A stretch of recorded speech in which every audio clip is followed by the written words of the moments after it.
Dear students, നിങ്ങൾക്കറിയുമോ ഈ വിശ്വപ്രപഞ്ചത്തിൻ്റെ ദുരൂഹതയുടെ ചുരുളഴിച്ചു തന്ന രണ്ട് മഹാശാസ്ത്രജ്ഞന്മാരായിരുന്നു സർ ഐസക് ന്യൂട്ടനും ആൽബർട്ട് ഐൻസ്റ്റീനും.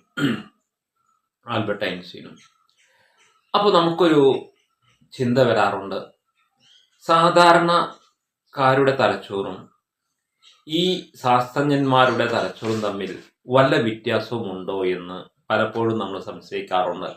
നമ്മുടെ ക്ലാസ്സിൽ തന്നെ പഠന നിലവാരത്തിൽ ഉന്നത നിലവാരം പുലർത്തുന്ന വിദ്യാർത്ഥികളുടെ തലച്ചോറും ഏറ്റവും പുറകിലുള്ള ഒരു വിദ്യാർത്ഥിയുടെ തലച്ചോറും തമ്മിൽ ബന്ധപ്പെടുത്തി നമ്മൾ പറയാറുണ്ട്, അവൻ്റെ തലച്ചോറ് ചില്ലറയല്ല, ഇവൻ്റെ തലച്ചോറ്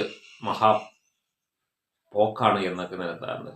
സത്യം പറഞ്ഞാൽ അങ്ങനെ ഉണ്ടോ, വ്യത്യാസമുണ്ടോ എന്ന് നമ്മൾ ചിന്തിക്കേണ്ടിയിരിക്കുന്നു അല്ലേ. അതിന് 76-ാം വയസ്സിൽ ആൽബർട്ട് ഐൻസ്റ്റീൻ മരിച്ചതിന് ശേഷം ഒരു വിഭാഗം സയൻറ്റിസ്റ്റ് പ്രൊഫസേഴ്സ് അദ്ദേഹത്തിന് തലച്ചോറെടുത്ത് പഠനത്തിന് വിധേയമാക്കിയത്രേ. കണ്ടെത്തിയത് ഒരു വ്യത്യാസവുമില്ല, സാധാരണ മനുഷ്യന്റെ തലച്ചോറും ഇവരുടെ തലച്ചോറും തമ്മിൽ ഒരു വ്യത്യാസവുമില്ല എന്ന നിഗമനത്തിലാണ് അവർ എത്തിച്ചേർന്നത് അല്ലേ. IQ ലേശം വ്യത്യാസം ഉണ്ടായിരിക്കാം.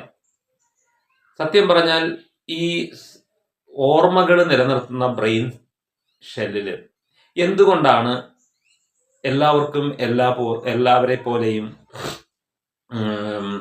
ഓർമ്മകൾ ശേഖരിച്ചു വെക്കാൻ പറ്റാത്തത്? ഒരു പക്ഷേ ഞാൻ എപ്പോഴും പറയാറുണ്ട്, if you are in the class be in the class എന്ന കുട്ടികളോട്, നിങ്ങൾ ക്ലാസ്സിലിരിക്കുമ്പോൾ ക്ലാസ്സിലായിരിക്കണമെന്ന്. കാരണം നമുക്ക് 5 സെൻസസ് ഉണ്ട്. We have 5 census. കണ്ണ്, ചെവി, മൂക്ക്, നാക്ക്, ത്വക്ക്, ഇങ്ങനെ 5 ഇന്ദ്രിയങ്ങളുണ്ട്. ഈ 5 ഇന്ദ്രിയങ്ങൾ നൽകുന്ന ആ കാര്യങ്ങൾ നമ്മുടെ മൈൻഡിലൂടെ കടത്തിവിട്ട് മനസ്സിൽ നിന്ന് അതിൽ ചിലതിനെ നമ്മുടെ മനസ്സ് നമ്മുടെ അതുപോലെ തന്നെ പുറകിലുള്ളതായ ബുദ്ധിയിലേക്ക് പതിപ്പിക്കുന്നു. ഇതിന് എല്ലാവർക്കും ഒരുപോലെ കഴിഞ്ഞോണം എന്നൊന്നുമില്ല.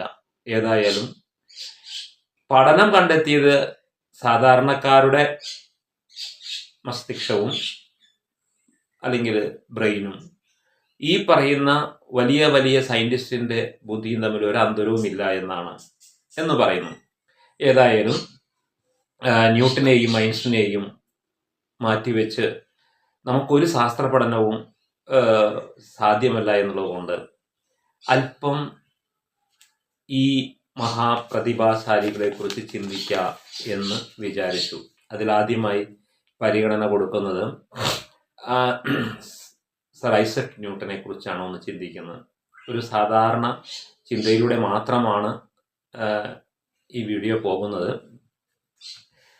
ഐസക് ന്യൂട്ടൻ എപ്പോൾ എവിടെ വെച്ചാണ് ഭൂജാതനാഥവ ജനിച്ചത് എന്ന് ചിന്തിക്കുമ്പോൾ അദ്ദേഹം ജനിച്ചത് ഇംഗ്ലണ്ടിലാണ്. എവിടെയാണ്? ഇംഗ്ലണ്ടിൽ ലിങ്കൺഷെയർ എന്ന് പറഞ്ഞൊരു സ്ഥലമുണ്ട്. അവിടെ വൂൾസ്തോർപ്പ് എന്ന് പറഞ്ഞ ഗ്രാമത്തിൽ, അതായത് ലിങ്കൺഷെയർ ടൗണിൽ ആണ് അദ്ദേഹം ജനിച്ചത് എന്ന് പറയുന്നു. അതായത് അദ്ദേഹം ജനിച്ചത് തന്നെ ഒരർത്ഥത്തിൽ പറഞ്ഞാൽ ഒരു നല്ല ദിവസമായിരുന്നു. അതായത് നമ്മുടെ ക്രിസ്മസ് സുദിനത്തിലായിരുന്നു എന്ന് പറയുന്നു. അത് മാത്രമല്ല, അദ്ദേഹത്തിന്റെ ഡേറ്റ് ഓഫ് ബർത്തിനെ കുറിച്ച് ചിന്തിക്കുമ്പോൾ 2 അഭിപ്രായങ്ങളുണ്ട് കേട്ടോ. അതായത് ഒരു അഭിപ്രായം പറയുന്നത് അദ്ദേഹം ജനിച്ച ഡേറ്റ് ഓഫ് ബർത്ത് എന്ന് പറയുന്നത് 1642 എന്ന് പറയുന്നു. അത് ഡിസംബർ 25-ാം തീയതി 1642 എന്നും രേഖപ്പെടുത്തിയിട്ടുണ്ട്. എന്നാൽ അത് ആ കാലത്ത് 2 കലണ്ടർ സിസ്റ്റം ഉണ്ടായിരുന്നു, ജൂലിയൻ കലണ്ടറും അതുമാതിരി ഗ്രിഗോറിയൻ കലണ്ടറും. അതിൽ ജൂലിയൻ കലണ്ടർ പ്രകാരമാണ് ഇന്നിപ്പോൾ നമ്മൾ മാതൃഭൂമി മനോരമ എന്നൊക്കെ പറഞ്ഞ പോലെ 2 കലണ്ടർ സിസ്റ്റം ഉണ്ടായിരുന്നു. അതിൽ ഈ ജൂലിയൻ കലണ്ടർ രേഖപ്പെടുത്തിയതാണ് ഈ ഡേറ്റ് ഓഫ് ബർത്ത്. ഏത് ഡേറ്റ് ഓഫ് ബർത്ത്? ഡിസംബർ 25-ാം തീയതി 1642 എന്നും. മറ്റൊരു രേഖപ്പെടുത്തൽ ഇദ്ദേഹം ജനിച്ചത് ജനുവരി 4 1643. ഒരു വർഷത്തിന്റെ അന്തരം കാണുന്നുണ്ട്. പക്ഷെ അത് ഗ്രിഗേറിയൻ കലണ്ടർ പ്രകാരമാണ് എന്നാണ് പറയുന്നത്. ഏതായാലും വളരെ സങ്കീർണമായ അല്ലെങ്കിൽ വളരെ സങ്കീർണതയിലാണ് ന്യൂട്ടൺ ജനിച്ചത്. ഒരുപാട് കഷ്ടപ്പാടുകളും പേറിയാണ് ജനിച്ചത് തന്നെ. എന്താണെന്നറിയില്ലേ? അദ്ദേഹം അദ്ദേഹം ജനിക്കാൻ 2 മാസം ഉള്ളപ്പോൾ തന്നെ തൻ്റെ പിതാവ് മരണപ്പെടുകയുണ്ടായി. എന്നാൽ അച്ഛനെ കാണാനുള്ള യോഗം ന്യൂട്ടൻ ഉണ്ടായിട്ടില്ല. അതായത് ജനിക്കുന്നതിന് 2 മാസം മുമ്പ് തന്നെ പിതാവ് മരിച്ചു. മാത്രവുമല്ല, വളരെയധികം സാമ്പത്തികമായ ബുദ്ധിമുട്ടുള്ള ഒരു കുടുംബത്തിലായിരുന്നു അത്രേ ന്യൂട്ടൻ ജനിച്ചത്. പിന്നീട് തൻ്റെ അമ്മ പുനർവിവാഹം ചെയ്തു എന്ന് പറയുന്നു. അത് ന്യൂട്ടനെ സംബന്ധിച്ചിടത്തോളം വലിയൊരു അതൃപ്തിയാണ്. കാരണം ന്യൂട്ടന് 3 വയസ്സായപ്പോൾ മാതാവ് വേറെ വിവാഹം കഴിച്ച് അങ്ങേരുടെ കൂടെ അങ്ങോട്ട് പോയി. ന്യൂട്ടനെ അമ്മൂമ്മയുടെ അടുത്താക്കുകയും ചെയ്തു.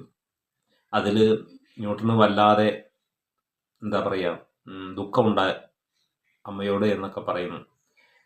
ഏതായാലും അമ്മ വിവാഹിതയായി വേറെ ഭർത്താവിൻ്റെ കൂടെ പോവുകയും ചെയ്തു. പിന്നീട് അമ്മ തിരിച്ചു വരുന്നത് ന്യൂട്ടനെ 10 വയസ്സുള്ളപ്പോഴാണെന്നാണ് പറയുന്നത്. ന്യൂട്ടന് 10 വയസ്സുള്ളപ്പോഴാണ് ന്യൂട്ടൻ പിന്നെ തിരിച്ചു വരുന്നത്. ഏതായാലും ന്യൂട്ടനെ അമ്മൂമ്മ അവിടുത്തെ വുൾഫ് ത്രോപ്പിലെ ഒരു വിദ്യാലയത്തിൽ ചേർക്കുകയും അങ്ങനെ സ്കൂൾ പഠനം അവിടെ തുടങ്ങുകയും ചെയ്തു എന്നാണ് പറയുന്നത്. അപ്പോൾ ഇത്രയാണ് ന്യൂട്ടൻ്റെ കുട്ടിക്കാലം, അല്ലെങ്കിൽ ന്യൂട്ടൻ ജനിച്ചതിൻ്റെ ഒരു കാലഘട്ടവും അദ്ദേഹത്തിൻ്റെ ജനനസമയത്തുണ്ടായിരുന്ന ബുദ്ധിമുട്ടുകളും കാര്യങ്ങളും. ഇനി ഈ ന്യൂട്ടൻ ഇങ്ങനെയുള്ള സാധാരണക്കാരിൽ സാധാരണയായി ജനിച്ച ഈ സർ ഐസക് ന്യൂട്ടൻ പിന്നെ എങ്ങനെയാണ് ഒരു വലിയ സയന്റിസ്റ്റ് ആയത് എന്നുള്ള പഠനത്തിലേക്കാണ് നമ്മുടെ അടുത്ത ഭാഗം പോകുന്നത്. ഓക്കെ.